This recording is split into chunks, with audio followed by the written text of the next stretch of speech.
दोस्तों, ये जो कहानी आज मैं आपको बताने वाला हूँ, ये बताती है कि कामयाब होना ही काफ़ी नहीं होता, सफलता को प्राप्त कर लेना ही काफ़ी नहीं होता, बल्कि सफलता को अगर बरकरार न रखा जाए, कंटिन्यू न रखा जाए, तो हमारी गिरावट के ग्राफ को तेजी के साथ नीचे की ओर आने में देर नहीं लगती। तो चलिए आपका ज़्यादा समय न लेते हुए इस कहानी को शुरू करते हैं।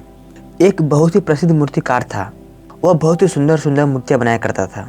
वो चाहता था कि उसका बेटा भी उससे बढ़िया मूर्तिकार बने, और ऐसा ही हुआ जैसा कि उसने सोचा था। वो भी मूर्तिकार बन चुका था, मतलब उसका बेटा मूर्तिकार बन चुका था। वक्त के साथ साथ वह अपने पिता से पूछता था कि उसने मूर्ति कैसे बनाई है।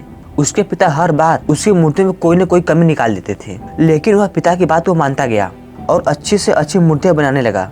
एक समय ऐसा आया कि उस मूर्तिकार के बेटे की मूर्तियाँ मूर्तिकार की मूर्तियों से भी ज़्यादा सुंदर और अच्छी होने लगी, लेकिन अब भी उसके पिता उसकी मूर्ति में कोई न कोई कमी निकाल देते थे। मूर्तिकार के बेटे का सब्र का बांध टूट चुका था और उसको अपने आप पर घमंड आ गया था, अभिमान आ गया था कि वो अपने पिता से बेहतर मूर्ति बनाता है। एक बार वह फिर अपने पिता से पूछता है कि मूर्ति कैसी बनी है। इस बार भी उसके पिता ने उसकी मूर्तियों में कोई न कोई कमी निकाल दी।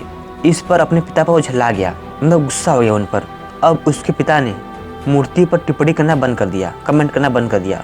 जैसे जैसे वक्त गुजरता गया, उसकी मूर्तियाँ अब पहले जैसी नहीं बन रही थी और देखते ही देखते वो बहुत ही बेकार मूर्तियाँ बनाने लगा। अब अंततः वह परेशान होकर पिताजी के पास गया।